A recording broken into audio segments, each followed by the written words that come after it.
सबको जय यीशु की। प्रभु यीशु क्रिस्त में प्यारे भाइयों बहनों, नवजीवन का संदेश इस शीर्षक के अंतर्गत प्रतिदिन का ईश्वर का जीवंत वचनों को सुनने के लिए, समझने के लिए, उन वचनों को ग्रहण करने के लिए और उन वचनों के अनुसार जीवन बिताने की शक्ति, सामर्थ्य, कृपा, अनुग्रह मांगने के लिए मैं आप सभी लोगों का हार्दिक स्वागत करता हूं। आज दिसंबर की 26 तारीख है, बृहस्पतिवार का दिन है। आज के दिन में कलीसिया का प्रथम शहीद संत स्टेफनोस का पर्व मनाती है। संत स्टेफनोस की खासियत यह थी कि वह प्रभु के आत्मा से भरपूर था, प्रभु के आत्मा से प्रेरित होके बोलता था, प्रभु के आत्मा से प्रेरित होके कार्य करता था, जिस वजह से उसका कोई भी विरोधी उसके सामने ठीक नहीं पाता था, उसके सामने सवाल नहीं कर पाता था।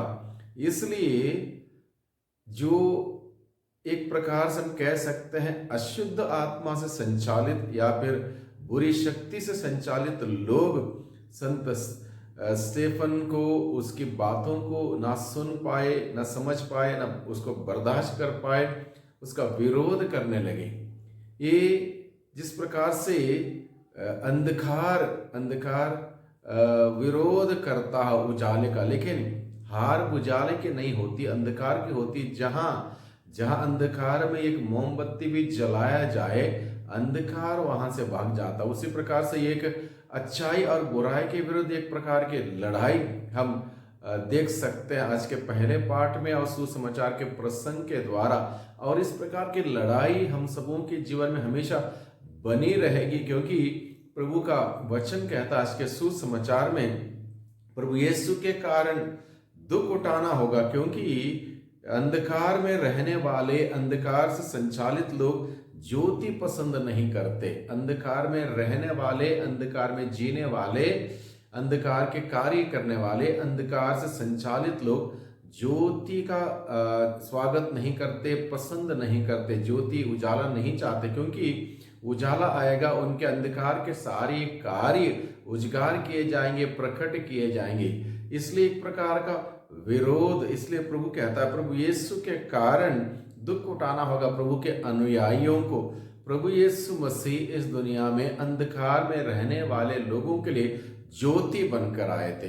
प्रभु यीशु इस धरती पर जो असत्य के अनुसार, असत्य के मार्ग पर चल रहे थे, उनके बीच में सत्य को बताने, दिखाने, सत्य को प्रकट करने के लिए आए थे। प्रभु यीशु इस धरती पर जो अन्याय से जीवन व्यतीत कर रहे थे, उनको न्याय का जीवन सिखाने के लिए आए थे। जो नफरत कर रहे थे, उनको प्यार का जीवन सिखाने के लिए आए थे। जो अशांति में थे, उनको शांति देने आए थे। तो प्रभु यीशु जब इस धरती पर इन मूल्यों को लेकर आए, उनके अपने यहाँ आए, उनके अपनों ने इसलिए नहीं अपनाया क्योंकि इन सभी प्रकार के अच्छे मूल्यों को वो ग्रहण नहीं कर पाए, क्योंकि वो अंधकार में रहने वाले लोग थे, अंधकार से संचालित थे। अंधकार ने उजाला पसंद नहीं किया, इसलिए प्रभु यीशु को उन्होंने स्वागत नहीं किया, स्वीकार नहीं किया, उनकी शिक्षा ग्रहण नहीं की। इसलिए जो प्रभु का अनुसरण करता है उस व्यक्ति को भी अनेक प्रकार की चुनौती, अनेक प्रकार की कठिनाई, अनेक प्रकार की दिक्कतें या परेशानियों का सामना करना पड़ सकता है। वही बात आज के सुसमाचार के द्वारा हमें बताई गई है। अंधकार से संचालित लोगों का कार्य कैसे है? दूसरों को दुख देना, तकलीफ देना, परेशान करना, दर्द देना, अलग अलग प्रकार से बाधा डालना उनके जीवन में, उनको भटकाना, गुमराह करना, ये सारे कार्य उन लोगों का है जो अंधकार से संचालित हैं। उनको एक प्रकार से आनंद आता है, दूसरे लोगों को दुख देना, तकलीफ देना, परेशान करना आनंद आता है। और इस प्रकार के लोग और ऐसे माहौल में रहने वाले लोग हम आज के परिवेश में बहुत देखते हैं। जो सच्चाई के मार्ग पर चलता हो, ईमानदारी के मार्ग पर चलता हो, प्यार, मोहब्बत, शांति, क्षमा के, अमन चैन के मार्ग पर चलता हो, उसके ऊपर उसके विरोध खड़े होने वाले, उसके विरुद्ध खड़े होने वाले और उसके प्रति विरोध जताने वाले बहुत लोग मिलेंगे, जो गलत कार्य करता है उसका साथ देने वाले बहुत मिलेंगे।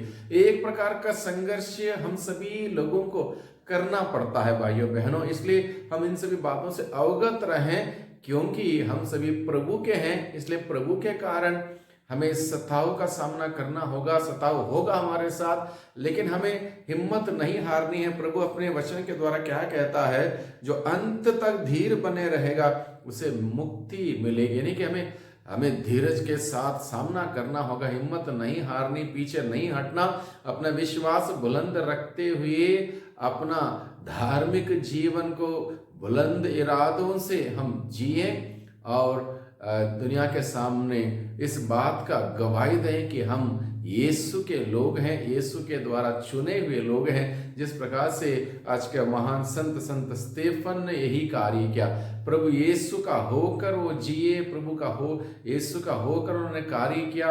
वो हिम्मत नहीं हारे, घबराए नहीं, पीछे नहीं हटे।